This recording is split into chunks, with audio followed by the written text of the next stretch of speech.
نہج البلاغہ خطبہ نمبر 1۔ اس میں امیر المومنین علی بن ابی طالب علیہ السلام نے ابتدائے خلقت زمین و آسمان اور پیدائش آدم علیہ السلام کا ذکر فرمایا ہے۔ بسم اللہ الرحمن الرحیم۔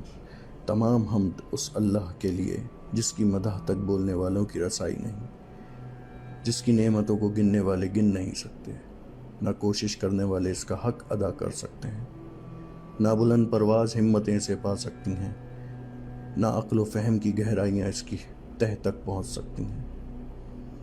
اس کی کمال ذات کی کوئی حد معین نہیں، نہ اس کے لیے توضیح الفاظ ہیں، نہ اس کی ابتدا کے لیے کوئی وقت ہے جسے شمار میں لایا جا سکے، نہ اس کی کوئی مدت ہے جو کہیں پر ختم ہو جائے۔ اس نے مخلوقات کو اپنی قدرت سے پیدا کیا، اپنی رحمت سے ہواؤں کو چلایا، تھر تھراتی ہوئی زمین پر پہاڑوں کی میخیں گاڑیں۔ دین کی ابتدا اس کی معرفت ہے، کمال معرفت اس کی تصدیق ہے، کمال تصدیق توحید ہے، کمال توحید تنزیہ و اخلاص ہے، اور کمال تنزیہ اخلاص یہ ہے کہ اس سے صفتوں کی نفی کی جائے، کیونکہ ہر صفت شاہد ہے کہ وہ اپنے موصوف کے غیر ہے، اور ہر موصوف شاہد ہے کہ اس صفت کے علاوہ کوئی چیز ہے۔ لہٰذا جس نے ذات الہی کے علاوہ صفات مانے، اس نے ذات کا ایک دوسرا ساتھی مان لیا، اور جس نے اس کی ذات کا کوئی اور ساتھی مانا، اس نے دوئی پیدا کی۔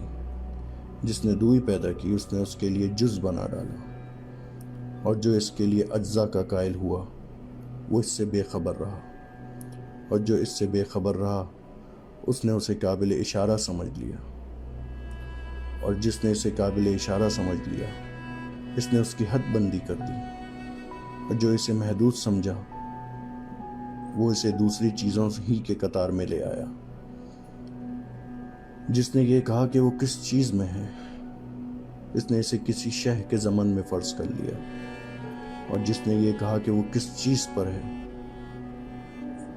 اس نے اور جگہیں اس سے خالی سمجھی۔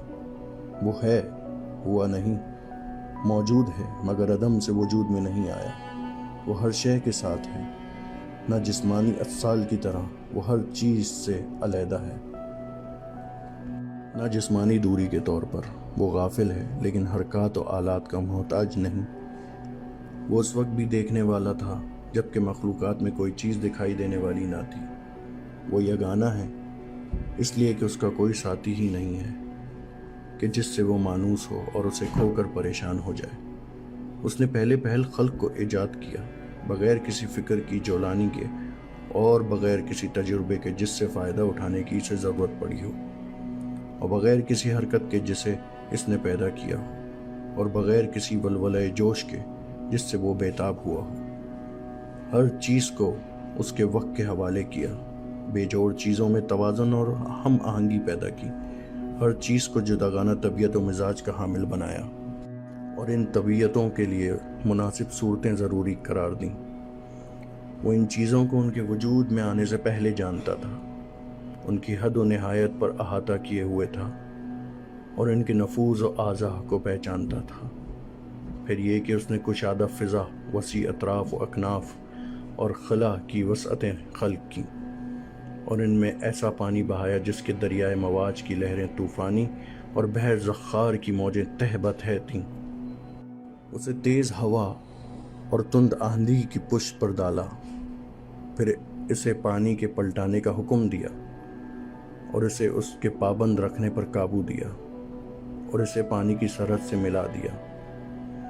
اس کے نیچے ہوا دور تک پھیلی ہوئی تھی اور اوپر پانی ٹھاٹے مار رہا تھا۔ پھر اللہ سبحانہ نے اس پانی کے اندر ایک ہوا خلق کی جس کا چلنا بانجھ یعنی بے ثمر تھا، اور اسے اس کے مرکز پر قرار رکھا، جس کے جھونکے تیز کر دیے اور اس کے چلنے کی جگہ دور دور تک پھیلا دی۔ پھر اس ہوا کو مامور کیا کہ وہ پانی کے ذخیرے کو تھپیڑے دے اور بحر بے قرار کی موجوں کو اچھالے۔ اس ہوا نے پانی کو یوں مت دیا جس طرح دہی کے مشکیزے کو متا جاتا ہے، اور اسے دھکیلتی ہوئی تیزی سے چلی جس طرح خالی فضا میں چلتی ہے، اور پانی کی ابتدائی حصے کو آخری حصے پر اور ٹھہرے ہوئے کو چلتے ہوئے پانی پر پلٹانے لگی، یہاں تک کہ اس متلاطم پانی کی سطح بلند ہو گئی اور وہ تہ بتہ پانی جھاگ دینے لگا۔ اللہ نے وہ جھاگ کھلی ہوا اور کشادہ فضا کی طرف اٹھائی اور اس سے ساتوں آسمان پیدا کیے۔ نیچے والے آسمان کو رکی ہوئی موج کی طرح بنایا اور اوپر والے آسمان کو محفوظ چھت اور بلند عمارت کی صورت میں اس طرح قائم کیا کہ نہ ستونوں کے سہارے کی حاجت تھی، نہ بندھنوں سے جوڑنے کی ضرورت تھی۔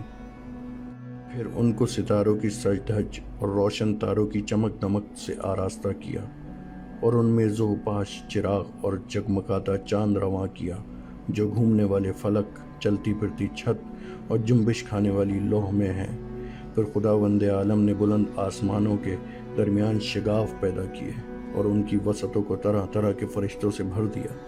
کچھ ان میں سربسجود ہیں جو رکوع نہیں کرتے، کچھ رکوع میں ہیں جو سیدھے نہیں ہوتے، کچھ صفے باندھے ہوئے ہیں جو اپنی جگہ نہیں چھوڑتے، اور کچھ پاکیزگی بیان کر رہے ہیں جو اکتاتے نہیں۔ نہ ان کی آنکھوں میں نیند آتی ہے، نہ ان کی عقلوں میں بھول چوک پیدا ہوتی ہے، نہ ان کے بدنوں میں سستی و کاہلی آتی ہے، نہ ان پر نسیان کی غفلت طاری ہوتی ہے۔ ان میں کچھ تو وہی الہی کے امین ہیں، ان کے رسولوں کی طرف پیغام رسانی کے لیے زبان حق اور اس کی قطعی فیصلوں اور فرمانوں کو لے کر آنے جانے والے ہیں۔ کچھ اس کے بندوں کی نگہبان اور جنت کے دروازوں کے پاسبان ہیں۔ کچھ وہ ہیں جن کے قدم زمین کی تہ میں جمے ہوئے ہیں اور ان کے پہلو اطراف عالم سے بھی آگے بڑھ گئے ہیں۔ ان کے شان عرش کے پایوں سے میل کھاتے ہیں۔ عرش کے سامنے ان کی آنکھیں جھکی ہوئی ہیں اور اس کے نیچے اپنے پروں میں لپٹے ہوئے ہیں، اور ان میں اور دوسری مخلوق میں عزت کے حجاب اور قدرت کے سراہ پردے حائل ہیں۔ وہ شکل و صورت کے ساتھ اپنے رب کا تصور نہیں کرتے، نہ اس پر مخلوق کی صفتیں طاری کرتے ہیں، نہ اسے محل و مقام میں گرا ہوا سمجھتے ہیں، نہ اشباہ و نظائر سے اس کی طرف اشارہ کرتے ہیں۔ اسی خطبے میں آگے حضرت آدم علیہ السلام کی تخلیق کے بارے میں مولا نے فرمایا، پھر اللہ نے سخت و نرم اور شیریں اور شورازار زمین سے مٹی جمع کی، اسے پانی سے اتنا بھگویا کہ وہ صاف ہو کر نتھر گئی، اور تری سے اتنا گھوندا کہ اس میں لیس پیدا ہو گیا۔ اس نے ایک ایسی صورت بنائی جس میں موڑ ہیں، جوڑ ہیں، اعضاء ہیں اور مختلف حصے ہیں۔ اسے یہاں تک سکھایا کہ وہ خود تھم سکی اور اتنا سخت کیا کہ وہ کھنکھنانے لگی۔ ایک وقت معین اور مدت معلوم تک اسے یوں ہی رہنے دیا۔ وعدے کے استحکام کو کمزوری کے ہاتھوں بیچ ڈالا، مسرت کو خوف سے بدل لیا اور فریب خوردگی کی وجہ سے ندامت اٹھائی۔ پھر اللہ نے آدم کے لیے توبہ کی گنجائش رکھی، انہیں رحمت کے کلمے سکھائے، جنت میں دوبارہ پہنچانے کا وعدہ کیا اور انہیں دار ابتلاء و محل افزائش نسل میں اتار دیا۔ اللہ سبحانہ نے ان کی اولاد سے انبیاء چنے، وہی پر ان سے عہد و پیمان لیا، تبلیغ و رسالت کا انہیں امین بنایا، جبکہ اکثر لوگوں نے اللہ کا عہد بدل دیا تھا، چنانچہ وہ اس کے حق سے بے خبر ہو گئے، اوروں کو اس کا شریک بنا ڈالا۔ شیاطین نے اس کی معرفت سے انہیں دور کر دیا اور اس کی عبادت سے الگ کر دیا۔ اللہ نے ان میں اپنے رسول مبعوث کیے اور لگاتار انبیاء بھیجے تاکہ ان سے فطرت کے عہد و پیما پورے کروائے، اس کی بھولی ہوئی نعمتیں یاد دلائے، پیغام ربانی پہنچا کر حجت تمام کرے، عقل کے دفینوں کو ابھارے اور انہیں قدرت کی نشانیاں دکھائے۔ یہ سروں پر بلند بھام آسماں، ان کے نیچے بچھا ہوا فرش زمین، زندہ رکھنے والا سامان معیشت، فنا کرنے والی اجلیں، بوڑھا کر دینے والی بیماریاں اور پے در پہ آنے والے حادثے۔ اللہ سبحانہ نے اپنی مخلوق کو بغیر کسی فرستادہ پیغمبر یا آسمانی کتاب یا دلیل قطعی یا طریق روشن کے کبھی یوں ہی نہیں چھوڑا۔ ایسے رسول جنہیں تعداد کی کمی اور جھٹلانے والوں کی کثرت درماندہ و عاجز نہیں کرتی تھی۔ ان میں کوئی سابق تھا جس نے بعد میں آنے والے کا نام و نشان بتایا، کوئی بعد میں آیا جسے پہلا پہچنوا چکا تھا۔ اس طرح مدتیں گزر گئیں، زمانے بیت گئے، باپ داداؤں کی جگہ پر ان کی اولادیں بس گئیں، یہاں تک کہ اللہ سبحانہ نے ایفائے عہد و اتمام نبوت کے لیے محمد مصطفیٰ صلی اللہ علیہ وآلہ وسلم کو مبعوث کیا، جن کے متعلق نبیوں سے عہد و پیمان لیا جا چکا تھا، جن کے علامات ظہور مشہور محل و ولادت مبارک مسعود تھا۔ اس وقت زمین پر بسنے والوں کے مسلک جدا جدا، خواہشیں اور راہیں الگ الگ تھیں، یوں کہ کچھ اللہ کی مخلوق سے تشبیہ دیتے، کچھ ان کے ناموں کو بگاڑ دیتے، کچھ اسے چھوڑ کر اوروں کی طرف اشارہ کرتے۔ خداوند عالم نے آپ صلی اللہ علیہ وآلہ وسلم کی وجہ سے انہیں گمراہی سے ہدایت کی راہ پر لگایا اور آپ کے وجود سے انہیں جہالت سے چھڑایا۔ پھر اللہ سبحانہ نے محمد صلی اللہ علیہ وآلہ وسلم کو اپنے لقاء و قرب کے لیے چنا۔ اپنے خاص انعامات آپ صلی اللہ علیہ وآلہ وسلم کے لیے پسند فرمائے اور دار دنیا کی بد و باش سے آپ صلی اللہ علیہ وآلہ وسلم کو بلند تر سمجھا اور زحمتوں سے گھری ہوئی جگہ سے آپ کے رخ کو موڑ ڈالا اور دنیا سے باعزت آپ صلی اللہ علیہ وآلہ وسلم کو اٹھا لیا۔ اللہ کے رسول تم میں اسی طرح کی چیز چھوڑ گئے جو انبیاء اپنی امتوں میں چھوڑتے چلے آئے تھے، اس لیے کہ وہ طریق واضح اور نشان محکم قائم کیے بغیر یوں ہی بے قید و بند انہیں نہیں چھوڑتے تھے۔ پیغمبر صلی اللہ علیہ وآلہ وسلم نے تمہارے پروردگار کی کتاب تم میں چھوڑی ہے، اس حالت میں کہ انہوں نے کتاب کا حلال و حرام، واجبات و مستحبات، ناسخ و منسوخ، رخص و عزائم، خاص و عام، امر و امثال، مقید و مطلق، محکم و متشابہ کو واضح طور سے بیان کر دیا، مجمل آیتوں کی تفسیر کر دی، اس کی گتھیوں کو سلجھا دیا۔ اس میں کچھ آیتیں وہ ہیں جن کے جاننے کی پابندی عائد کی گئی ہے، اور کچھ وہ ہیں کہ اگر اس کے بندے اس سے ناواقف رہیں تو مذائقہ نہیں۔ کچھ احکام ایسے ہیں جن کا وجوب کتاب سے ثابت ہے اور حدیث سے ان کو منسوخ ہونے کا پتہ چلتا ہے، اور کچھ احکام ایسے ہیں جن پر عمل کرنا حدیث کی روح سے واجب ہے لیکن کتاب میں ان کو ترک کرنے کی اجازت ہے۔ اس کتاب میں بعض واجبات ایسے ہیں جن کا وجوب وقت سے وابستہ ہے اور زمانہ آئندہ میں ان کا وجوب برطرف ہو جاتا ہے۔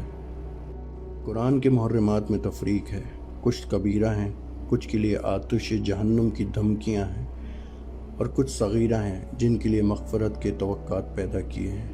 کچھ اعمال ایسے ہیں جن کا تھوڑا سا حصہ بھی مقبول ہے اور زیادہ سے زیادہ اضافے کی گنجائش رکھی ہے۔ اسی خطبے میں حج کے سلسلے میں مولا امیر المومنین نے فرمایا کہ اللہ نے اپنے گھر کا حج تم پر واجب کیا، جسے لوگوں کا قبلہ بنایا، جہاں لوگ اس طرح کھنچ کر آتے ہیں جس طرح پیاسے حیوان پانی کی طرف، اور اس طرح وارفتگی سے بڑھتے ہیں جس طرح کبوتر اپنے آشیانوں کی جانب۔ اللہ جل شانہ نے اس کو اپنی عظمت کے سامنے ان کی عاجزی اور اپنی عزت کا اعتراف کا نشانہ بنایا۔ اس نے اپنی مخلوق میں سننے والے لوگ چن لیے جنہوں نے اس کی آواز پر لبیک کہی اور اس کے کلام کی تصدیق کی۔ وہ انبیاء کی جگہوں پر ٹھہرے، عرش پر طواف کرنے والے فرشتوں سے شباہت اختیار کی۔ وہ اپنی عبادت کی تجارت گاہ میں منفعتوں کو سمیٹتے ہیں اور اس کی وعدہ گاہ مغفرت کی طرف بڑھتے ہیں۔ اللہ سبحانہ نے اس گھر کو اسلام کا نشان پناہ چاہنے والوں کے لیے حرم بنایا، حج فرض اور ادائیگی حق کو واجب کیا ہے اور اس کی طرف راہ نور دی فرض کر دی۔ چنانچہ اللہ نے قرآن میں فرمایا کہ اللہ کا واجب الادا حق لوگوں پر یہ ہے کہ وہ خانہ کعبہ کا حج کریں جنہیں وہاں تک پہنچنے کی استطاعت ہو، اور جس نے کفر کیا تو جان لے کہ اللہ سارے جہان سے بے نیاز ہے۔ اگر آپ کو یہ ویڈیو پسند آئے تو چینل کو سبسکرائب کریں، ویڈیو کو لائک کریں اور شیئر کریں دوسروں سے، تاکہ خطبہ امیر المومنین ہر جگہ عام ہو، اور اپنی رائے کا اظہار نیچے دیے گئے کامنٹ باکس میں ضرور کریں تاکہ ہماری حوصلہ افزائی ہو۔ شکریہ۔